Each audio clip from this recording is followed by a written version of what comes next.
So I leaned out extremely. Drop the roof and let the smoke clear. Hey Spicy Gang, welcome back to my channel and welcome if you are new. My name is KC and today I am finally about to tell y'all about my 8-year-long fitness journey. Okay y'all, so we're just gonna get right into it. So after I graduated from high school, I went off to college. Shout out to my HBCU, period, Morgan State University. But yeah, y'all, so I went off to college and I gained like that freshman 15. I tried to start getting active, but I didn't really take it serious until maybe 2 or 3 years into being in college. I was in college for like 6 years, but engineering major. I finally got to a point where I was like, I need to do something. I didn't start off like with a crazy, horrible physique in my eyes, but I just really wanted to sculpt my body. I wanted a small waist and I wanted a fat ass. So the first thing I did was I actually got a trainer.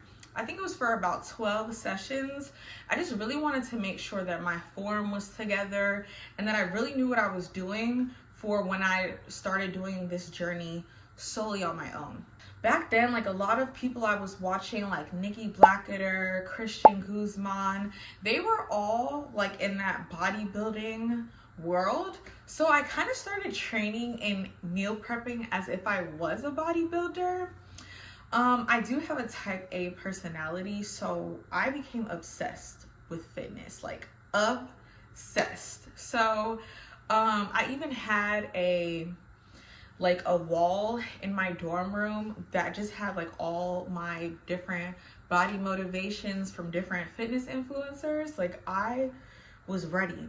And all the research I was doing, especially after I had the trainer, it put me in a place where I was like, you know what? I'm already doing all of this self-research. Let me like go get certified.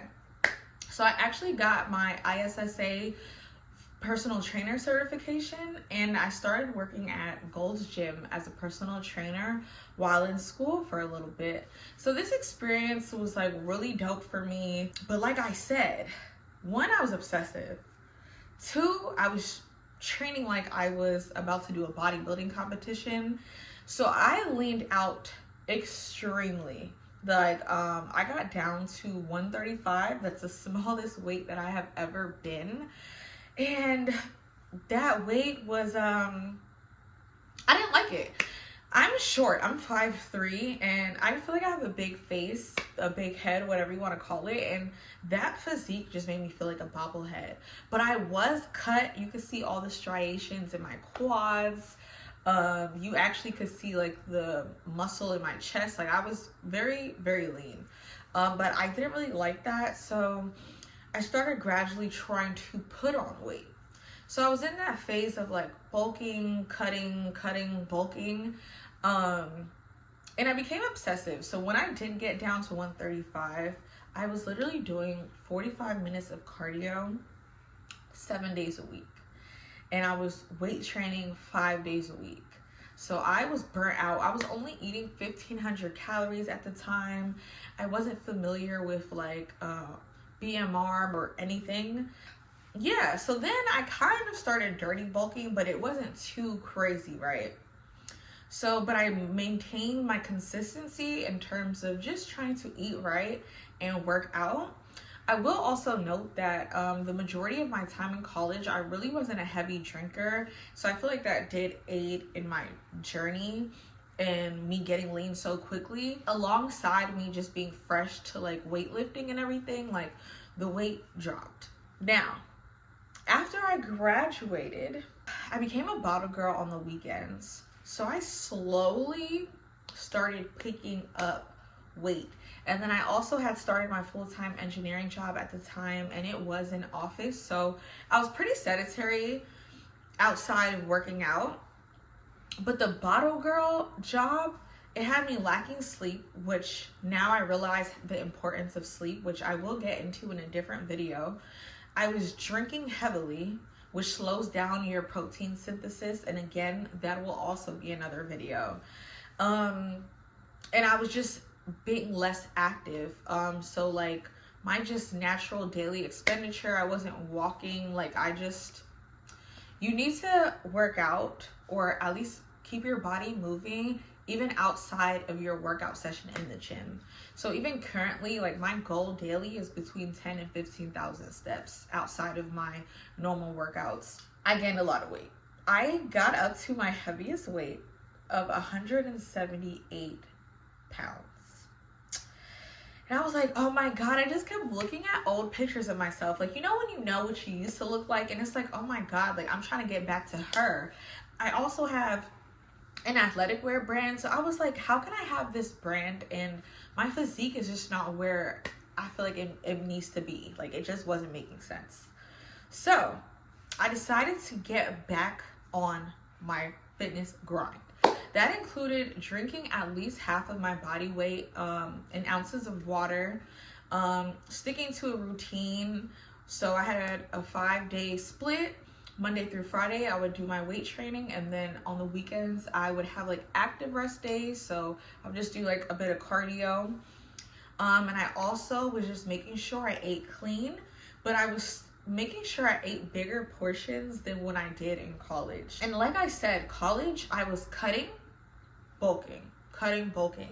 But this time around, I really wanted to dive into the world of body recomposition.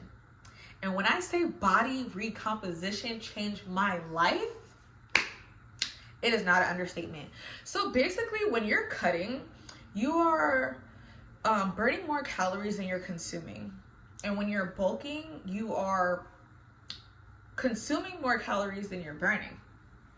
But with body recomposition, you can be in a slight deficit, or what I prefer is you can eat at maintenance and allow your calorie deficit to solely come from exercise.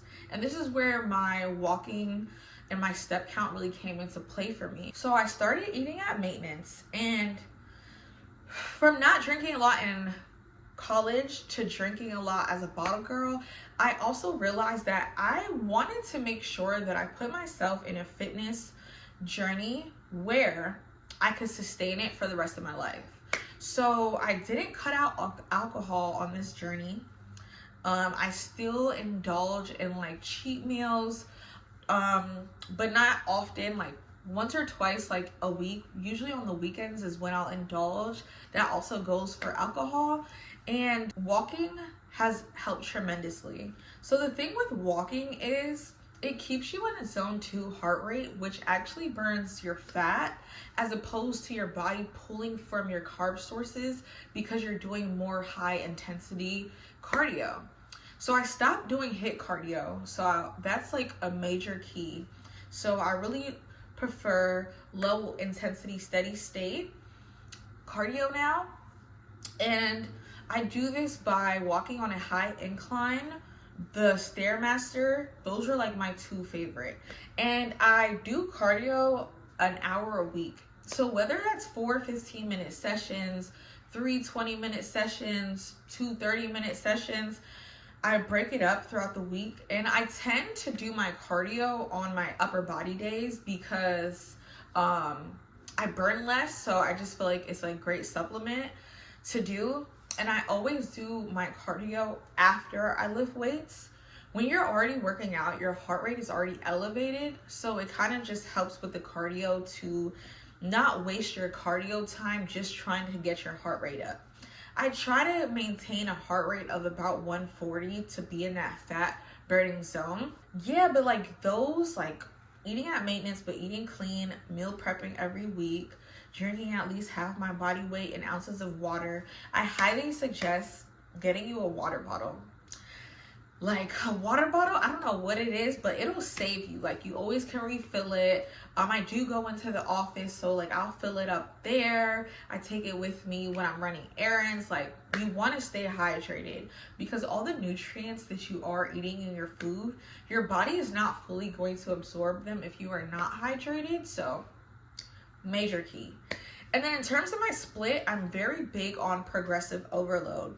When I was in college, I would like mix up and try just random exercises I saw, but I didn't really focus on progressive overload.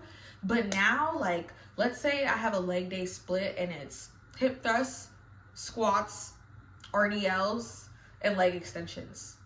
I will be doing that every single week, that same split, but I keep note of the weights I'm doing so I can increase it.